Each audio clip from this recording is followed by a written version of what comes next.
This is Justin Foley. I want to say thank you for giving me the opportunity to talk with you. I think that this is very cool that I can be sitting here in my studio here in New York City and have a chance to say hi and communicate with you and the folks who I guess are audience of your vlog. I want to apologize for taking such a long time to do this. I've actually been really looking forward to it, so I don't know why I haven't gotten around to doing it sooner, but hopefully this is still on time for you. Okay, you had asked me a few questions, and I'm going to do my best to see if I can give you a helpful answer on them. I have the questions over here, so you'll sometimes see me looking over at this computer. The first question you ask is, how does noise sound to me today? There may be a little bit of an issue with translating here, but what I understood that to mean, at least the way I interpret it, is is there something about music that excites me? And what I can say is I actually figured that I would grab a few records that came out last year that I would just point out and say these were all different sort of pieces of music that I really enjoyed listening to. So since I have them over here, I'm just going to grab them and go through them. Not very much of them sound like the type of music that the Austerity Program is, but they all are things that I really sort of found valuable and listened to a lot last year. So the first one is this record, Cascade by Floating Points. It's really an excellent house music record. Floating Points, I believe, is a British DJ, and although I was familiar with some of his jazz collaboration material, he did a record that came out a few years ago that was very popular. This is sort of the first solo thing of his that I've heard, and it's just really excellent. Just driving, awesome house music. So highly recommend that if you're at all into dance music. This is the self-titled record by Concrete Winds, called Concrete Winds. If you're not familiar with them, they are a just mind-blowing metal band. They are they write music the songs are all 3.5 minutes long, and it feels like you've been dropped into just a chainsaw of hell, but it's really, really good stuff. There's just so much energy and ferocity in it. It's the kind of thing that you almost have to laugh when you listen to it the first time because it's just so over the top, but it's totally worth revisiting. This is the third record of theirs that I have that sounds like this. They really sort of do one thing and they do it very well. So I highly recommend that if you're into sort of weird metal music at all. This is Niloufer Yanya, who is a female singer-songwriter. This type of music, kind of like female vocal indie pop stuff, is really not normally my jam. But she just writes these songs that I just can't stop having go through my head. She does a really good job of balancing the different elements of music together. So although it's something that's normally not what I listen to at all, I really like this record a lot. And so, definitely would recommend that. And then the last one is this record by Craven Faults called Bounds. It's Craven Faults does this very methodically composed synth music. And this record, he put a record out 2 years ago called Standings, which 2 or 3 years ago, and that was just total mind blower for me. Really great stuff. Then he put a record out called May Birching, which I felt like a little bit of a fall off. So I got this on kind of I don't know if I'm still gonna like it, but there's at least 2 songs on this. The middle 2, Group Hollows and Lamps Moss, are both just dynamite things. So 4 records, there just continues to be lots and lots of music out there that I really love to listen to, and just feel fortunate to have an opportunity to sort of listen to it and share with it. So that's how I answered your first question. Second question, you said, Bible Songs 2, what did the recording give and what did it take away? I think that we take recording a record very seriously. It's in a way, because we don't tour a lot, it is really sort of the thing that stands for what our band really is about. And so we take a long time to sort of put records together. We record it ourselves here in our studio. And over time, I feel like the music has gotten better and better because it distills further and further sort of what the band is about, but it's gotten harder and harder to do that. So this last record was our sort of coming out of COVID record. It took us about 5 years to write. It's only a half hour long, which is wild that something would take that long. But I would say, what it ends up with is something that is very intentional and sort of deliberate. We were very happy with it by the time we were done, feeling like it really sort of had taken us to about, it really sort of answered a lot of the questions that I feel like the band has been wrestling with for a long time. So to the point that I'm like, I don't know what we're going to do next. I felt like it was really, it was an excellent distillation of sort of where the band is going and sort of what we're about. Okay, music as a force of art can change anything today. I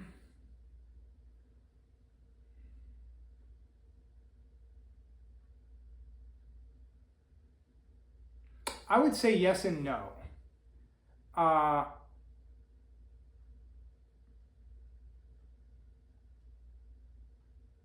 Music provides an opportunity for community among people.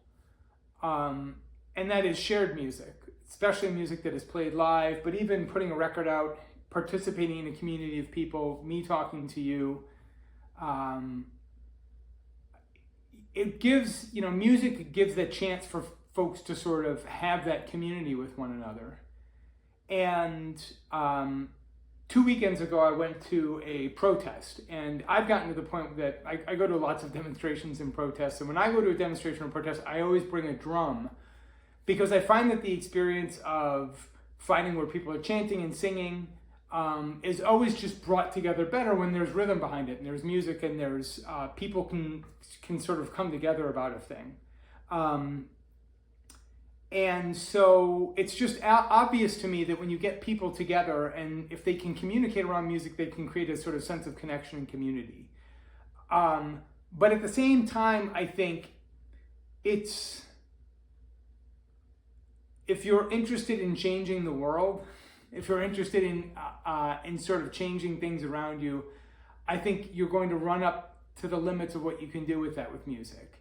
Because music is art, and art has a personal and a communal connection to people, but that's why we have things like politics, that's why we have things like social engagement.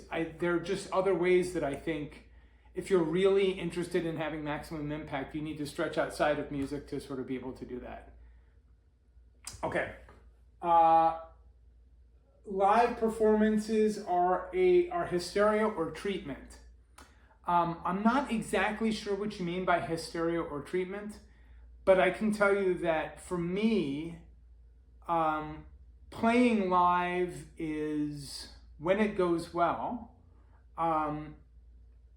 creates a moment of transcendence. By which I mean, when we play music live, and again, if it goes well, it doesn't always go well, but if it goes well, I can find myself going through an experience of living that for a particular period of time I don't have a sense of time, I don't have a sense of reference, I'm just entirely in the moment in a particular way. I don't have a sense of good or bad. I don't feel like I'm a moral actor of needing to think about caring for other people in the moment. All these things which are normally important and part of my day-to-day life, when I actually get to the point of playing music and I find that exact moment, I get to inhabit a part of my life which is very different than the rest of it. And it's very exciting. I like it a lot. I like that moment. I love it when I go see a band or I see music and it also takes me into that moment of transcendence. But there's nothing like playing it and being in that sense of finding that moment of being taken out of yourself, and especially with other people, that's exciting and that I really value a lot.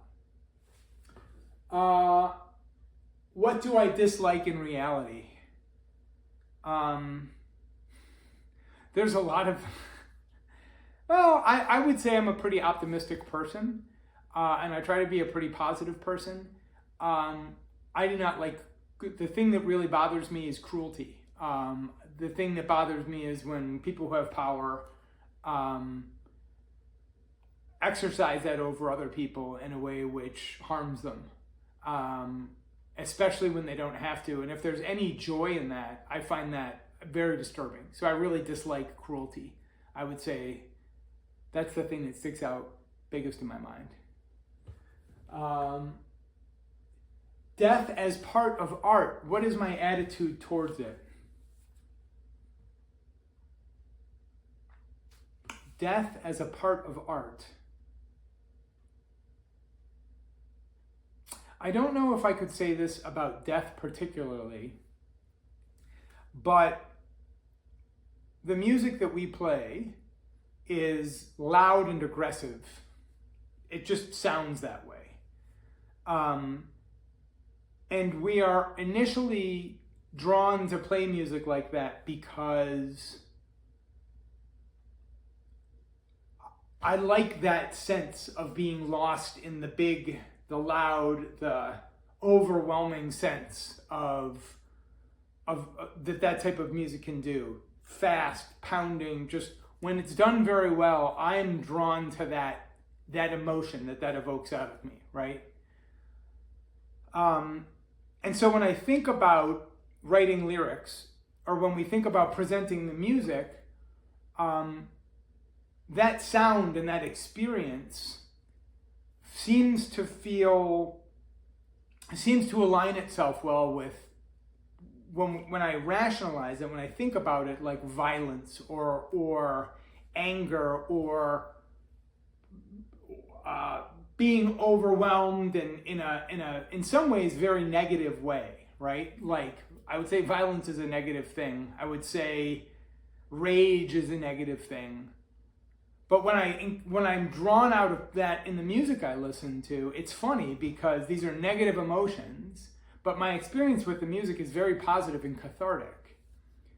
So although I wouldn't say it's about death, I think the themes of cruelty and anger and violence that the lyrics will frequently align themselves with,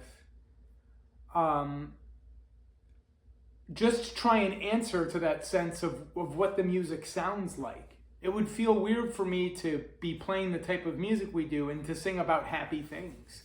It just doesn't seem to be an honest way to respond to that. But at the same time, I'm not trying to make a statement about, as I said, I'm a happy, optimistic person, I think. So I'm not trying to say the world is terrible and I'm throwing it back at you. My experience of playing loud music and violent music is one of, strangely, a joyous thing. I guess I'm still trying to understand that. New York today, a place of strength or weakness. New York, one of my favorite things about New York is that it is a very international city. It does not seem to have an identity which is firmly rooted in the fact that it's in the United States. I love that there's many people from around the world with different experiences who come and live here as my neighbors, and we get to experience and be with each other. And for all the difficult things about being in New York, it's very expensive. It can be cruel. There's lots of well-intentioned people, and there's lots of people who don't care. There's greed. There's for all of those things, they are secondary to me, other than the idea of so many people choosing to come and live and be near one another, raise their families with each other, grow old and die. Be young and explore. Like it's all happening here in New York, and we're able to somehow generally make it work. I love that. For what is worth continuing to be creative?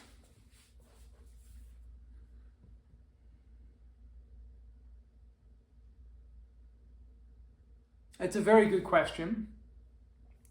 I think, and this may come back to what I've said before, but I think being creative comes from a place of joy, comes from a place of wanting to make something that answers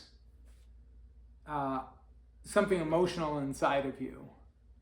And especially when I come across music or art, for me it's mostly music, that seems to be driven by somebody who just can't help but create that expression, that it's an honest way of them drawing something out of themselves, creating something unusual and unique, being able to share that with other people and being able to get that from somebody else is, it's fantastic. And so I think that's always worth it to answer that desire to create something and share it with other people. It's just it's a fantastic part of life. My attitude towards Russian aggression in Ukraine.